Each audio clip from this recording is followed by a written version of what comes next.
Hey everyone, and welcome to this demonstration on how to safely and effectively use colored contact lenses from EyeCandys.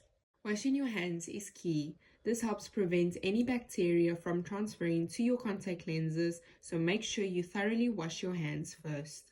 When you receive your order, you are provided with a lens case and 2 jar containers.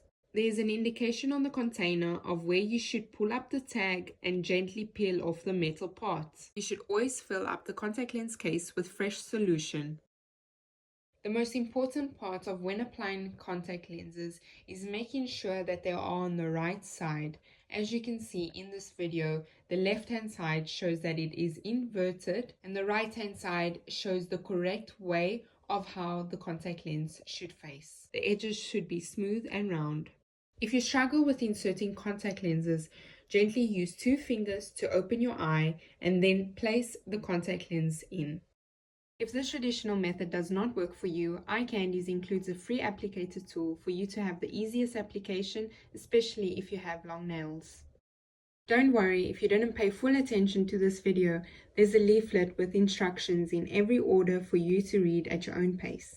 Now that you know how to correctly apply contact lenses, we're going to show you how to take them out correctly as well. First, you will need to wash your hands thoroughly. I'm going to show you 3 methods. 1, you can use the EyeCandys tweezer to remove the lens. This is the preferred method as it is germ-free. 2, you can use your knuckles if you have long nails. 3, you can push the lens to the side and pop them out. You can use your Moo Mirror Cat up close to see what you are doing. Like this, you will not damage the contact lenses or poke your eye. Last but not least, make sure that your lens case has fresh solution and it is securely tight so that there is no leakage. We hope that these demonstrations have helped you in the process. Happy shopping on EyeCandys!